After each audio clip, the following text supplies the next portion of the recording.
Muy buenos días, queridos estudiantes. Espero se encuentren muy bien. El día de hoy vamos a realizar un repaso sobre los estados de la materia y los cambios de estado de la materia.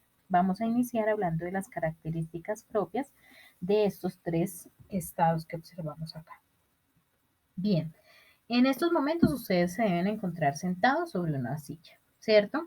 Esa silla pertenece a los sólidos. ¿Por qué? Porque su cuerpo posee un volumen definido, tiene una forma propia, se caracteriza porque es rígida, ¿sí?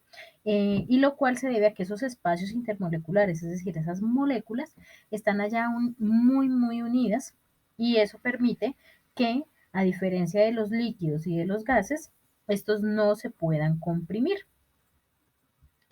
Los líquidos. Este estado posee un volumen definido, pero no una forma propia. Recuerden que ellos toman la forma del contenedor en el cual están inmersos y sus partículas se encuentran también algo separadas. Dentro de las características del estado gaseoso, carece de un volumen definido y de una forma propia. El espacio entre sus moléculas es relativamente amplio, lo que permite que ellas fluyan o este estado fluya con bastante facilidad.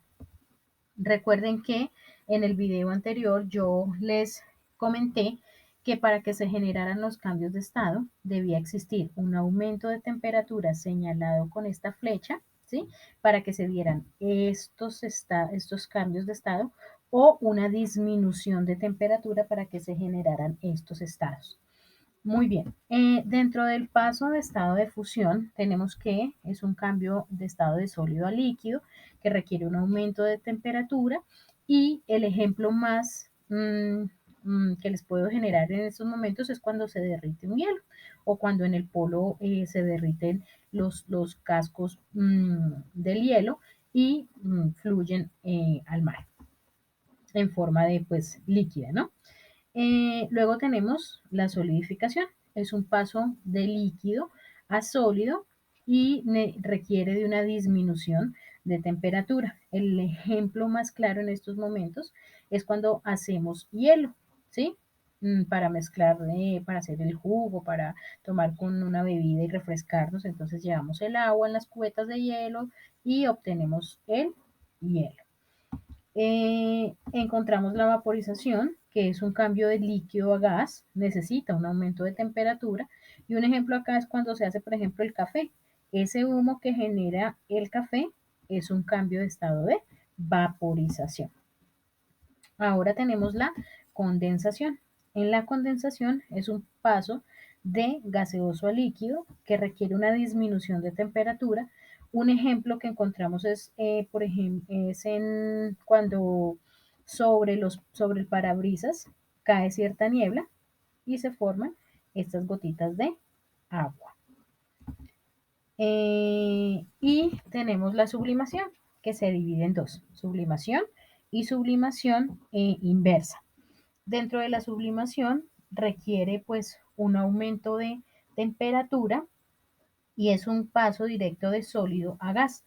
Quizás en alguno de los episodios del Chavo ustedes veían que Kiko tenía un recipiente y supuestamente Kiko se estaba quemando porque salía gran cantidad de humo. Pero tranquilos, no se asusten, Kiko nunca se quemó, eso era hielo seco.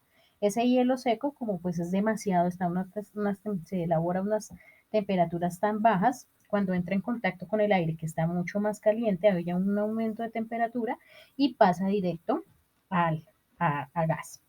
Luego tenemos una sublimación inversa, que es un paso directo de gas a sólido. Un ejemplo de ello es en el laboratorio directamente, ¿sí? Cuando se producen vapores al calentarse cristales de yodo y luego se pone sobre ellos un objeto que está muy frío. Entonces esos vapores se transforman nuevamente en cristales de yodo. A eso se le conoce como una sublimación inversa. Necesita una disminución de temperatura. ¿Listo, chicos? Recuerden que voy a estar resolviendo dudas, que voy a estar en los medios en donde les envío las instrucciones de la clase. Que Dios los bendiga, cuídense mucho y por favor estudien para el quiz porque se generó también un quiz. Dios los bendiga, que estén muy bien.